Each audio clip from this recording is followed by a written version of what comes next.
semuanya. Pernah nggak sih dari kalian yang sudah pernah membaca teks akademik? Entah itu jurnal, artikel ilmiah, atau bahkan buku pelajaran.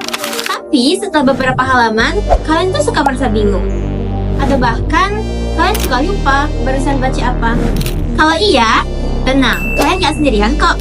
Teks akademik memang seringkali pakai istilah teknis dan butuh pemahaman yang mendalam.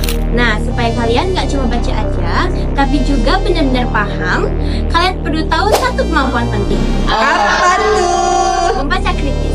Di video ini kita akan membahas tuntas strategi membaca kritis yang bisa bantu kalian memahami teks akademik dengan baik, cepat, dan efektif. Apa itu membaca kritis? Membaca kritis itu bukan sekedar menyerap informasi, tapi juga memahami, menganalisis, bahkan menilai isi bacaan. Kita menjadi aktif saat membaca dan bukan pasif. Ini sangat penting saat kita membaca teks akademik yang kompleks.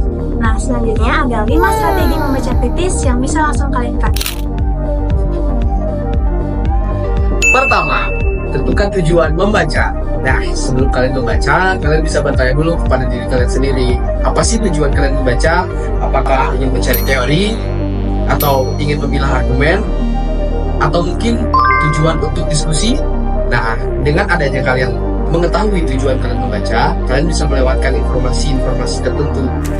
Yang kedua, itu ada kenali struktur teks akademik. Teks akademik biasanya punya pola tertentu, misalnya abstrak, pendahuluan, metode, hasil, diskusi, atau kesimpulan.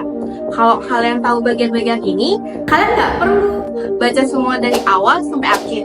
Cukup fokus di bagian yang sesuai dengan kebutuhan kalian. Yang ketiga, lakukan membaca aktif. Membaca aktif artinya kalian berinteraksi dengan teks. Caranya, yang pertama, garis bawahi kalimat inti. Lalu yang kedua, tulis pertanyaan di pinggir. Dan yang terakhir, tandai istilah asing buat dicari nanti. Dengan cara ini, kalian tak cuma menyerap informasi nih, tetapi juga bisa memprosesnya. Dan yang keempat, tanyakan pertanyaan kritis. Ini adalah kunci dari membaca kritis. Selalu tanyakan apa ide penulis dan apa bukti yang mendukungnya. Dan yang ketiga, apakah informasi ini relevan dan bisa dipercaya. Dengan pertanyaan seperti ini, kalian bisa menentukan dan menilai kualitas isi teks tersebut dan bukan cuma menerimanya secara mentah-mentah. Selanjutnya, yang nomor 5, ada ringkas dan refleksikan. Terakhir, setelah kalian selesai membaca, coba ringkas poin-poin penting dengan kata-kata kalian sendiri. Kemudian refleksikan hasilnya. Di sini contohnya itu seperti apa yang baru saya pelajari dan atau kaitannya seperti apa kaitannya dengan topik yang sedang kita pelajari. Lalu, ini memperkuat pemahaman kalian dan memudahkan saat harus menjelaskan ke orang lain, entah dalam diskusi, ujian, ataupun tulisan. Jadi yang terakhir ada kesimpulan. Jadi, membaca kritis itu bukanlah hanya sekedar membaca, tapi juga berpikir dan mengevaluasi. Dengan 5 strategi tadi, menetapkan tujuan, mengenali struktur, membaca aktif, bertanya kritis, dan meringkas, bisa membaca teks akademik dengan jauh lebih efektif.